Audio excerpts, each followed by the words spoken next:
買おうと思って3000円もうアート作品だよ。今回は京子さんと私と一緒に18世紀の貴族の邸宅へ行きましょう。そうです、18世紀へとタイムスリップ。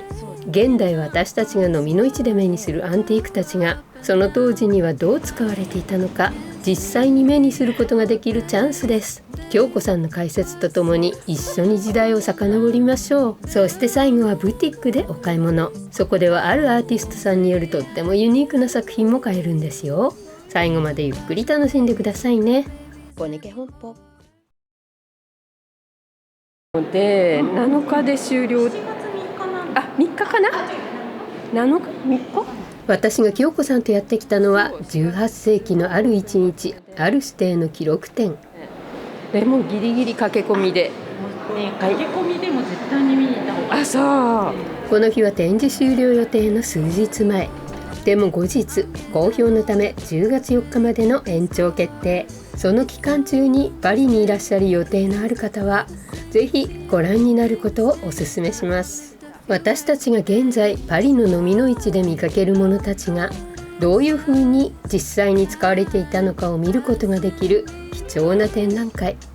京子さんはすでに一度ガイド付きのツアーでご覧になったので、京子さんに解説をしていただきながら皆さんも一緒に18世紀のパリへタイムスリップしてみましょう。実はこの展示にはある仕掛けがあります。物が展示されているだけではなく、その場所の香りまでがリアルに再現されているんです。18世紀のある邸宅の一日が時間の流れに沿ってその香りとともに展示されています。ここね、こ楽しみ。私はもうあの疑問を解きたくて。どんな疑問？京子さんのインスタじゃああれです。あれね。はい。もちろん私も見たい、あれもう一度。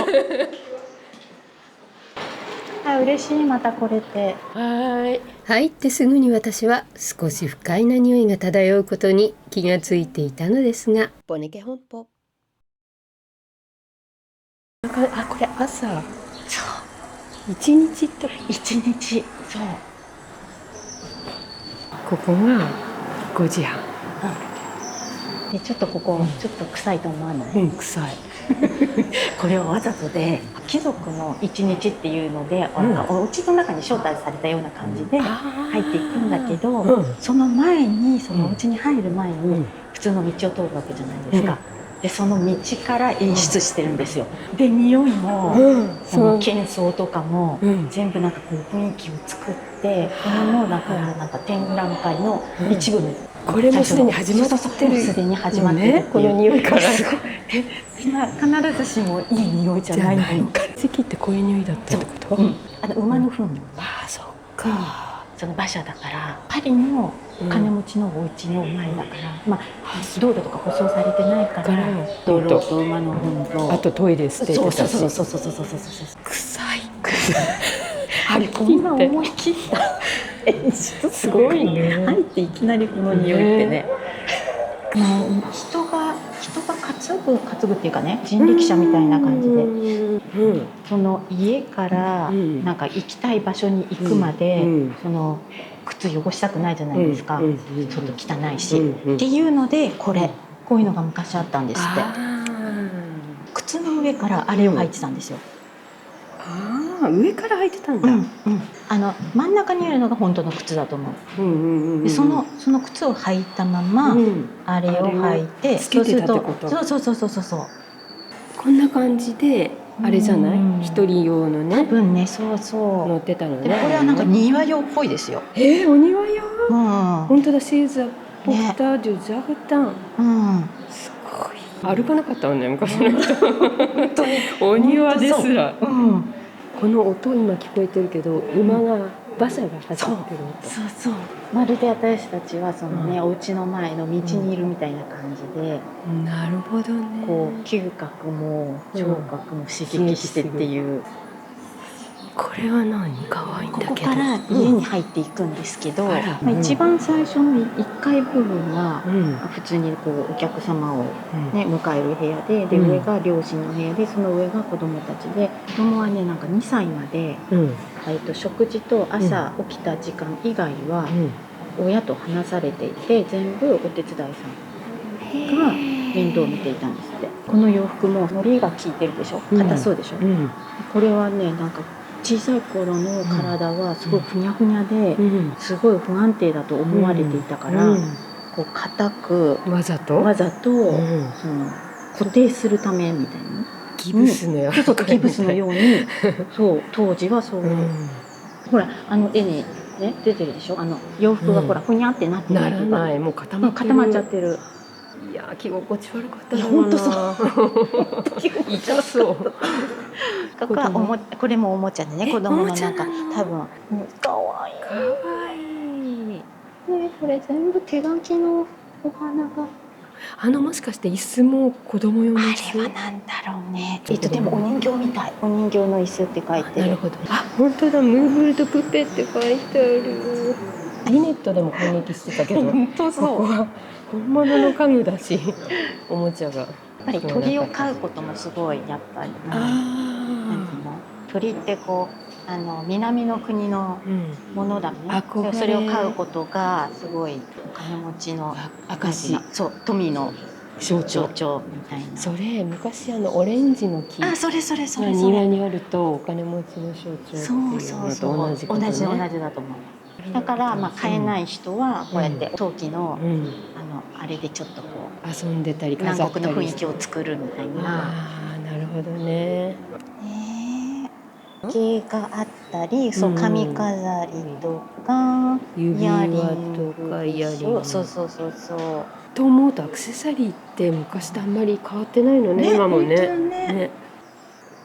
カツラってやっぱり人毛で作られてたんですって。そうなんだ。馬の毛でできてて、油で本当はこう固めてってなんかギトギトしちゃうから、上から粉をわーってかけて、なんか聞いただけでも暑苦しそうなんだけどしかもその粉っていうのが、その米粉とか片栗粉だったかな。なんかそれって本当に有機物ってことですね。ってことはカビがね、どうかな。虫が湧いたりとかね。やっぱり匂いもすると嫌だから、なんかちょっとオレンジの花の香りをつけたりラベンダーとかで香りもつけてたみたい。大変な生活。本当だ。朝の身支度だけで。朝の身支度が大変。自分でするわけじゃないからね。そうね、こういう方まだね。そう。現代でいいかもしれないやっぱり。そんなことで一日過ぎてて、でも昔の方長生きしなかったから、何をする時間があったんだろうって人生で。これ何ですか？これはね、なんかお手伝いさんがここに毎朝お水を汲んで井戸で汲んでここに入れて家で使うためのお水をここで。ナミさんのクレイユの旅行、あれを見たんですけど、インターネットのセミナー、これありましたキッチンに。そう私も見た。私は直接行ったんですけど、クレイユにね、そうあった。あれすごい綺麗だった本当に。これよりねちょっとちっちゃいやつね。でもまだありました。そこで見れましたね。そう。でね、これはその召使いの人たちの仕事、銀を磨いたりとか洗濯したりっていう。召使いさんたちがやってたこと。そうのその道具とかね。ですね。これはお家で使われていた食器。アスパラ。ねアスパラがやっぱり昔からフランス人はアスパラ好きだったのね。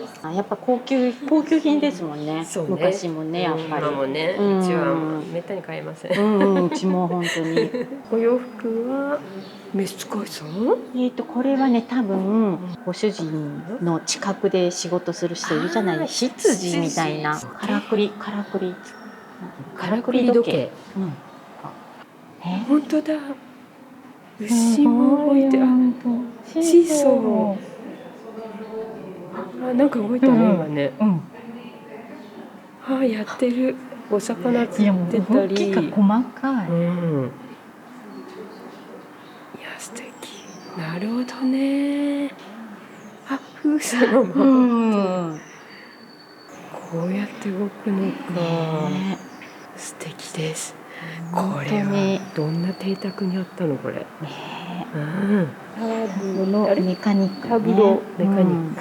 うんあ、これ今 GL さんがやってる、はいポンヌフですか。ポンヌフです。ここポンヌフありますね。今ちょうど今やってるんですけど、やってますね。そこは昔お店もたくさんあって、うん、こっち側がちょうどサマリテーヌっていうデパートがあるじゃないですか。ここでルーブル級のお店組み上げて供給していたみたい。もう今これないですけどね。そうですね。ここね、この施設。この施設。ここは今から庭、お庭の。だって時間が5時45。まだこんなに早い時間なってない。これパピエパン。壁紙ですね。そうそう。とにかくパリのこの街中でお庭を持つことはもう本当にそう繰り返しだけど富の象徴。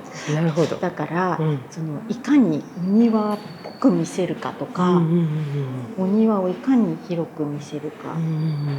あ、すごいいい香りしてきた。してきた。ね、バラとかジャスミンとかね。いい香りいい香り。このお洋服？そう、これが散歩する時の。散歩、お庭を散歩する時のお洋服みたい。確かにコットンでちょっと質素な感じはする。さっきのに比べると気軽に着てね、汚れても良さそうな。ね、可愛い刺繍かしら。刺繍だった。ここでやっとうちの玄関。あ、これでやっと玄関。これでやっと玄関。そう、お家の入り口ですね。で割とね、なんか質素に作られてたみたい。あ、そう。玄関はちょっとした椅子が置いてたり、寒くないように。あれはね、暖炉って言ってたと思う。どれ？このヤシの木みたい。これ今大きすぎて外してあるんだけれども、これが全体像。で、そう暖炉っていうんですか、なんか。上の方にここで火を焚いてて、そうそこの部分がないからちょっと分かりにくかったけど、まあ質素な玄関ですね。割とね。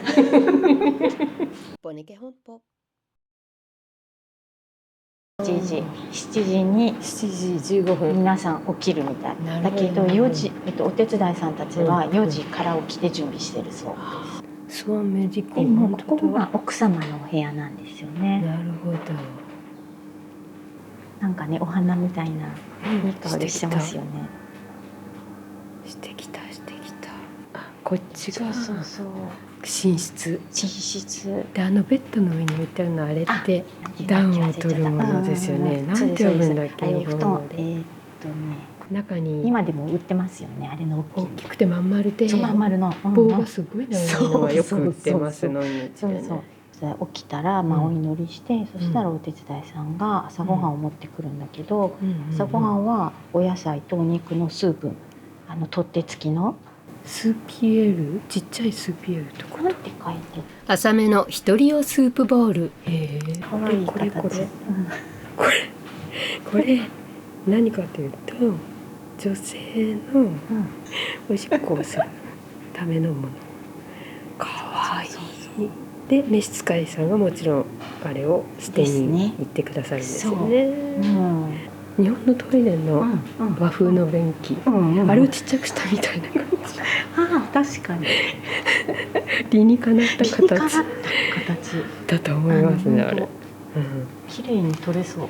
球根を入れる花瓶みたいな形あるじゃないですか。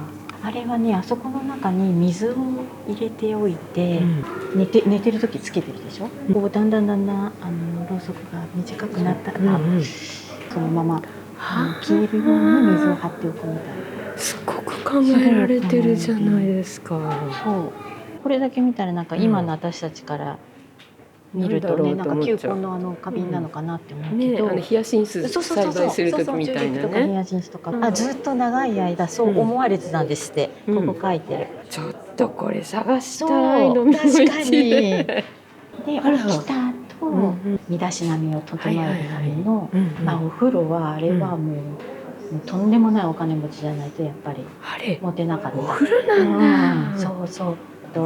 右の白い小さいやつ、なんか杯みたいな、あれは目を洗うためのもので、時々あれも飲みのうちで見ます。白いちっちゃいコンポチみたいなやつ、あれで目を洗ってた。そう、こうやって目に当てるじゃないですか、っていうかこうやってパカってこうやって、そのまま上を向いてパチパチパチってなるほどして目を洗浄するって。なるほどなるほど。そのなんかお水じゃなくて、そのカモミーユとか、なんかヤグルマソウとかそういう乾燥、目の乾燥を防ぐためのハーブ水みたいなのが入っていたみたいですね。手前の黒いプツプツしてるのがあれはつけぼくろ。口元につけるとどういう意味があるとかそういう。そうなんですか。場所によって違う意味があるんです。つけぼくろって。それで知らなかった。本当に。そうです。それでコミュニケーションを取ってたそうですよ昔は。そうなんだ。なんかもともとは天然痘の跡を隠すためなんだけど、それがおしゃれに変わっていって、ガラスでも陶器でも貴重なものばっかりだったから、そのままにせずに布をかけて言ってたんだけれども、その布ってフランス語でトワルっていうでしょ。でトワレットっていうのはそこから来たんですって名前が。私いつもそれ疑問だったんです。お手洗いのことじゃなくて、フェオシトワレットかな、身だしなみを整えるって意味なんだけど、それはその布をかけてたっていうところから来てるみたいな。なるほど、面白い。思わぬところで言葉の語源が分かって、わかる。本当それ不思議で、なんでトイレの水をオードトワレってどういうことなんだろうと思ってたの。そうね、日本語にするとね、トイレのお水になっちゃうから。ですよね。やっぱりほらプラスチックないんですよ、どこにも。当たり前だけど。本当。ね、こういう生活だったんですね。ねえ。してこれは男性のなんですよ。私他のところで知ったんだけれども、こうやって男性はこう足を開くでしょ。で、だからあっちは女性だからね、足はそんなことしちゃいけないからっていうので、これは男性用。こっちは男性用だから、この形がね、足を開いて前に座れるように。そう。であれはね、おひげ用のね、なんて言うんだろう。おひげ用のお皿です。お皿です。だから顎の部分がねはまるように部分がねないんですよね。これのみの位置でよく見ますね。柄はないけど。ちょっとこれ白いね。そう白いのすごい好き。何これ。これはなんだろう。やっぱりろうそく用の壺。そっか、中にお水が入ってて。そうですよね。お水は入るのかな。ひっくり返して、蓋をね、ひっくり返すと左になるって書いてる。そう、分かった。松ぼっくりみたいなのあるじゃないですか。松ぼっくりと下の部分がをひっくり返してはめ直すと左みたいな。だから中にろうそくを刺す部分が中に続いてるってことね。そしてそれを実際にひっくり返してみるとああやってろうそくを立てられる。素晴らしい。使わない時は壺みたいに美しく飾っとける。すごい。これすごくいい。これ欲しい。これですね。そうです。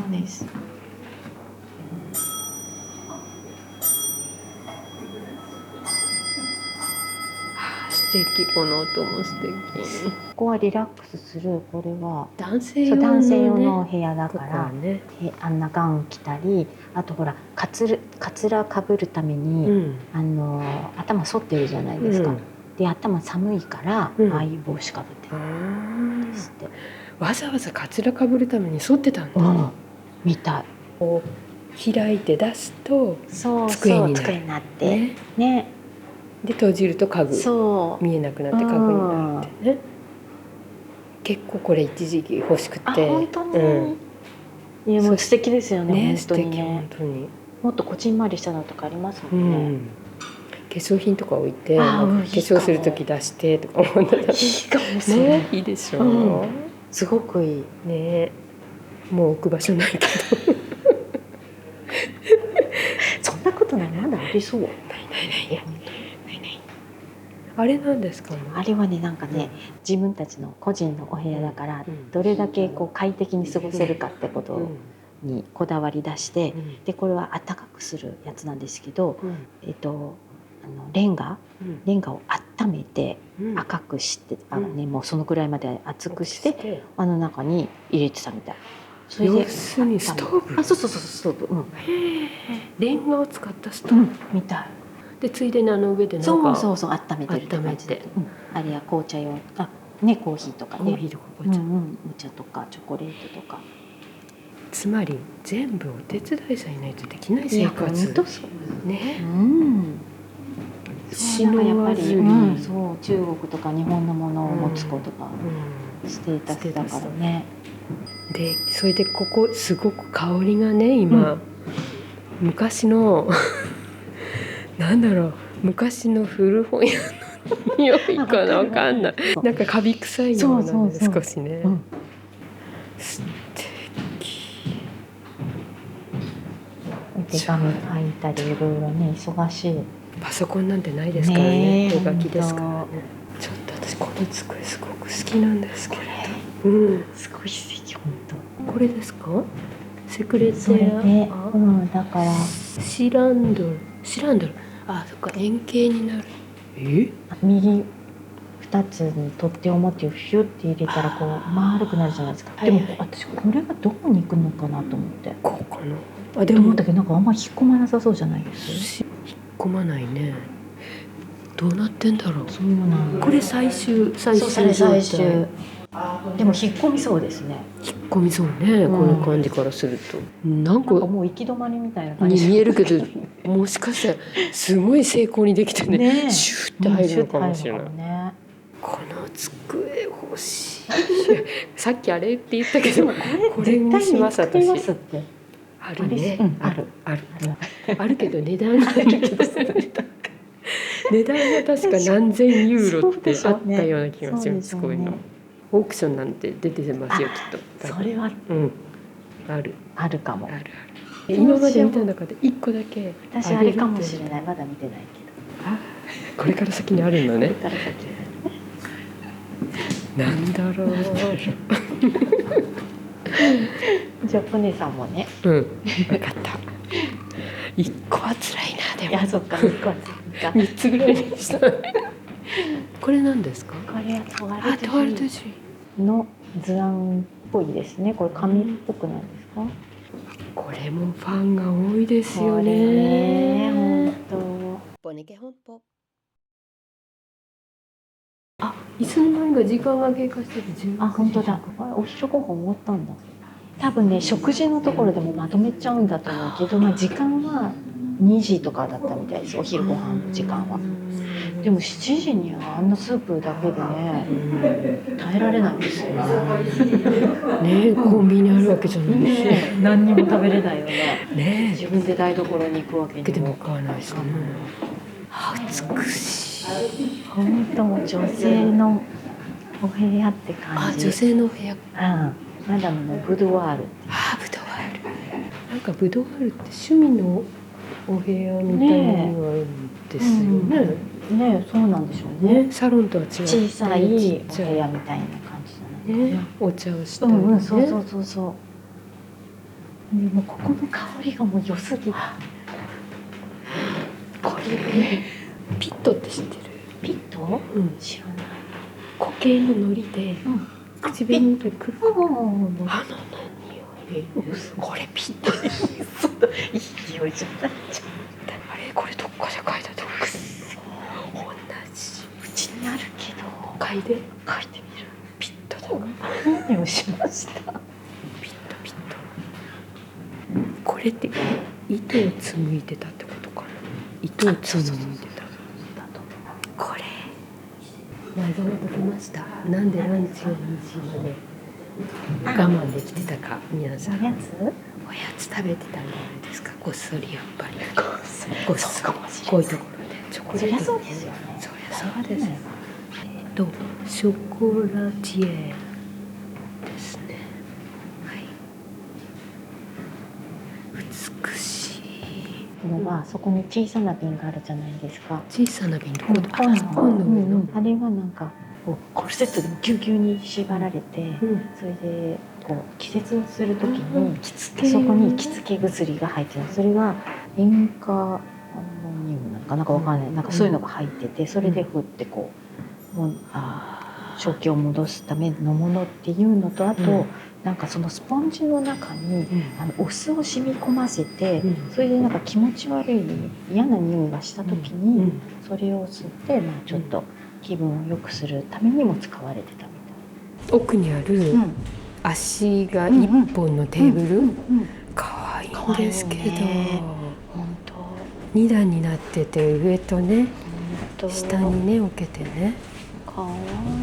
であれやっぱちっちゃいショコラティエールそうがそうそうそう。でカップがあってそうでこれもそのカップあるでしょ、で操作はすごい深いじゃない。深い。であれはやっぱり中に入れたコーヒーとかもすごい熱いから、あそこに入れて注ぎ直すっていうか、で操作に口をつけて飲んでたみたいな。そこから直接飲んでなんか昔はね。でその後だんだんなんかやっぱりあんまり綺麗じゃないからってなってそのまま飲むようになったけど、その前は操作に熱を逃がすために一度操作に入れて、そこから実は飲んでた昔は。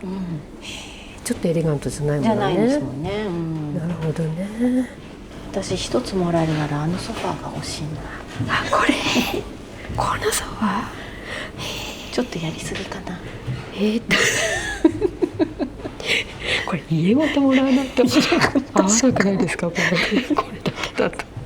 じゃあこれにしようかな。この手前のテーブルみたいなバラの手書きの絵がすごいかわいい。これだったらアウト。誰もくれないけど、うわーかわいい、本当かわいい。やっぱり昔陶器って高級なものだったのね。陶器ってね結局ね。だってね、陶器かしかないもんね。あと銀メタルしかね。甘い香りがしてるここ。してる。チョコレートっぽいね。ちょっとまた違うでしょ。違う。こっちとこっちでね。違う。あっちはピットだったけど、こっちはすごいマドレーヌ、甘い香り。このマドレーヌもなんか現代のアーティストさんが作ってこの雰囲気に合うように。だからあれね、マドレーヌとかねいろいろ下で買えるんですよ。すごい高いけど。下で買える？買えるんです。そうな。すごいけれど、そんな簡単には買えないの？マドレーヌの値段じゃないの？マドレーヌ売ってたかな。なんかとにかく大きなカニとか3000ユーロとかなんかそんな感じ。今マドレーヌ買おうと思ったら3000ユーロとか言われたの。もうアート作品だからそんな簡単には買えない。なんだ私マドレーヌ買って食べながら歩こうと思って3000。なんだっけ、羊毛フェルトで作られた作品なんですよね。なるほどね。そうでもそうやってコラボして新しい作家さんとすごいなと思って。本当展示が素晴らしいね。そのガイドの方の説明だと、そのお家に生まれた娘とかあるじゃないですか。したらこういう寮生のその修道院みたいなところに送られちゃうんですよね。勉強のためとかいろいろ。それで一人暮らししてるんだけれども、そのお部屋を自分で作ってこれを実家に送るんですって。私はこんなところで頑張ってますよっていう。いわゆるこれドールハウスみたいな。そう。でも自分がいる部屋の模型っていうかミニチュアを作って送ってた。実家に、送ってたみたい。で娘は頑張ってるなって多分。でも説明されたけど本当かどうかはちょっと今自信がない。絵に描いてもいいんじゃないかと思って、わざわざ作らなくても、そうこれはおもちゃではない。ないんだ。そういうそうそうそうそう伝達手段だったの。なんかなんていうの、そんなに頻繁に会ったりできないからだと思う。へえ。ボネケ本舗。あれは何ですか。お食事の時間です。すごいねえ。そう、これはだから一緒になってる展示としては、お昼ご飯と夜ご飯を同じ空間でしてるけど、昔はこれはなんかフランス流の食事の仕方って言われていて、その食べるものを一度にドンって出すんです。今みたいにこれ前菜があってなんとかがあってっていう順番に持ってくるのは、それはもっと後になってのことで、日本風ね。そうドンと全部出す。でその真ん中にはこういうものを置いて、来ている人たちのこう会話の糸口になるようなものを置いて、おしゃべりが楽しくするためとかのものだったみたい。こういうのを真ん中に置いて、わざとここに飾りとして置いて、その周りにお料理を置く。お料理とか食器とかは置くんだけれども、グラスは置かない。なんでこれはなんでグラスを置かないかっていうと、それはお手伝いの人たちが一杯ずつサーブするんですよ。そうで、飲み終わったらまた戻して、こうやって冷やしておくグラスを、これね、飲みの位置でね時々見かけますよね。そうそう、グラスを冷やすためのもの。そうノルマンさんが教えてくれました。そう、まず食べる前にあそこでね手を洗って、で食事始めるんだけれども、一杯ずつ飲み終わるじゃないですか。そしたらあそこでも洗うって言ってました。ちゃんと洗ってまた戻して、でまたじゃあ飲み物ちょうだいっていう人がいたら、そこを入れてサーブする。テーブルにはグラスは置かない。なるほど、優雅すぎる。そうなの。やっぱりそれだと合理的じゃないから、時代が進むとテーブルに置くようになっちゃったと思います。ですよね、きっとね。でお昼の方が夜ご飯よりもやっぱりちゃんとこうしっかり食べて、夜はもっと人数少なく、もっと家庭的っていうかね、家庭だけでとか人数少なくで、お手伝いの人ももう働かずに自分たちでなんとか住むように、こういう車のついている小さなテーブルとかで、これがあると自分たちでも適当にね継いだりなんとかってできるじゃないですか。っていうのでこういうのができたみたい。ってことは夜は本当にスーピエールって大きいのがあるじゃないですか。あれってなんか昔はフランスで夕飯はスープだけとかいう食べ方もしてたらしいから、量もずっと少なくって言ってたから、多分そうでしょうね。本当に昔は昼はメインで、夜は軽かった。これなんですか、これね、なんでしょうね。グラスにつけるみたいな。ワインのボトルにつけてたんだ。でもちょっと真ん中の飾り物大きいかも。あれね。目の前の人の顔が見えない。すごい、確かに。こうショートドタブルっていうんですね。周りのガラスの箱はなかったのか。そう、あれはなかったの。なるほどなるほど。そうね、牡蠣とかカニとか、あれはアーティストさんの作品。可愛いでしょ。私可愛いから欲しいと思って下見に行った。3000ユーロみたいな。それは一番高いやつだけど、でもそんな簡単に買える値段じゃなくて。じゃあこの鳥もアーティストさん？そうこれもそうなの。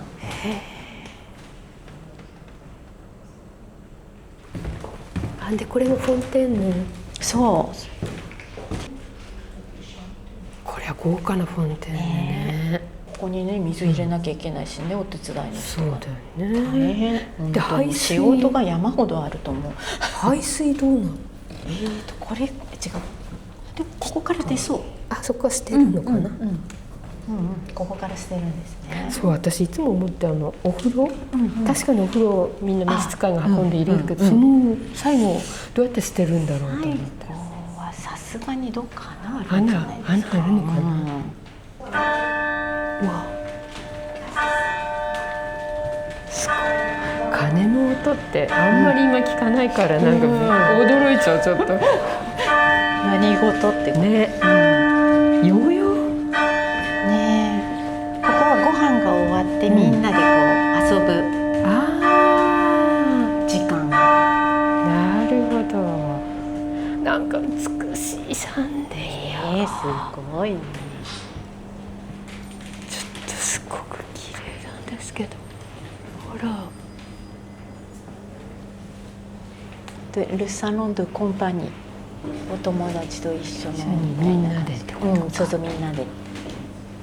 いろんなゲームがあるのね。これあれじゃない？チェスだけど、なんか駒がね、ちょっと面白いね。人になってる。本当に王様とお姫様とって感じ。馬と。本当貴族仕様になってる。ね、かわいい。あのお菓子ももしかしてじゃあコラボしたやつね。ランスのお菓子ですよね。ピンク。そう、ピンクの。そう。お皿可愛くないです。何これ。ね。どこの？ね。これかな。それだ。ムスティエでしょうかって書いてますね。本当。分かってないみたい。アプレかヌベールかなって。この椅子はちょっと形違うんだけど、カードとかゲームをする時のための椅子なんですよ。何が違うの？普通の椅子と違って、ここに台が後ろにあるでしょ。で、あれは後ろを向いてこうやってみんなでゲームをすることが大事だったから、やる人とそれを見ている人っていうので、これはね、でも本当はやる人の椅子だと思う。もっと見る人のはもうちょっとこの椅子の部分がもうちょっと下になってて、こう縦膝をついて後ろ向きに見るんですよ。で、こうご主人がやってる後ろでこういうふうに見たりとかしながら、だからそういう特別見るための椅子とか、これは遊ぶためだけれども、後ろにこう手を置いてこうカードをすることもできる。自分がこのゲームを見るためとか自分がやるための椅子だから、これ後ろ向いてるんだ。逆に。そうですそうです。そうそう。で、後ろ向きにこの背もたれのところに肘をつけて、男の人だったらまた開いてこう乗って。これ何これ？これはね、左はちょっと待って分かんないんだけど、右はあれ鏡になっているから、騙すっていうかズルするための指輪と言われている。誰かの絵に出てきそうな、なんかよくそうイカサマシとかね、イカサマシとかそういうのがつけてそう。本当そうね。カルバッチョ、あれ違うの？誰だっけ、今出てくるけど、名前が分かる。ここもやっぱりご飯の後に音楽を聴いて楽しむっていう。皆さんなんか音楽とかたしなんでそうですしね。そうね。何をやったんだろうみんな。ピアノ、ハープ、ギターとか。このちっちゃいの。それはね、何を入れるんでしょうね。プチアメちゃんみたいよ。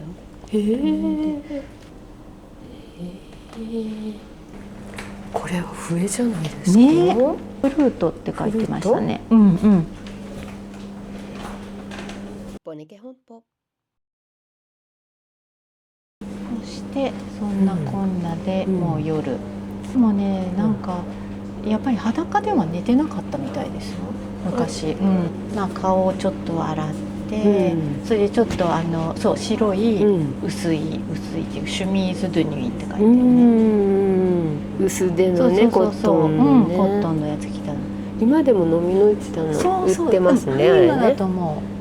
私あれ着てジーパンとか上にジーパンとね、可愛いと思うんだけど。あと帽子かぶって寝てたって、その男性も男性は寒いからね、髪の毛なで、女性は髪型をあまり崩さないために。こんな格好では寝てなかった。こんな格好ではね。なんだ、風邪ひいちゃいますよって感じ。まだ私が見たいものにはたどり着いてないんですけど。終わりましたよ。嘘。あれなかったですよ。本当だ。あれちょっと待って、どこ？あれなかった。本当だ。探しに行きましょう。どこだったんだろう。私私言われなかったら気がつかなかった。だってあれあれのためにきっと誰かからもっと出たのかな。どうして品がないじゃないみたいな。ポネケ本舗。ここ見てなかったね。よかった。本当だ。何このソーセージみたいな。こんな大きさなんだ。ね。これちっちゃすちょっとぎません？ちっちゃいですよね。これを私実際に自分の目で見たくて来たようなもんなんです。これポワシャーブ私すっかりにしては忘れてちょっとちっちゃすぎますね。ね、よく見るのよりは全然小さいですよね。ちっちゃい。これをこの中にこの中かな。入れてた。そうかも。それで取り出す時のに必要だから取っ手がついてるっていう。でもちょっと危険ですよ。危険。これ危険かな。うまくその場所に落とせるかな。いわゆるこれが椅子型のトイレ。日本も将軍様用のトイレに畳部屋の部屋に真ん中に便器があって、その下に落ちるようになってて、家来の人たちがそこにこう引き出して捨ててたっていうから、まあ原理としては同じかなって。多分この下にこの引き出しみたいになってて、これが置いてあるんじゃないの。だって開きそうだもんそこ。ね。後ろからかなんだか。ここ網網になってるからしたらすぐ取らないとね、ちょっと匂いがね。でも昔ってこういうのが普通にテーブルの周りにあって食事しながらうんちしてる人もいたんですって。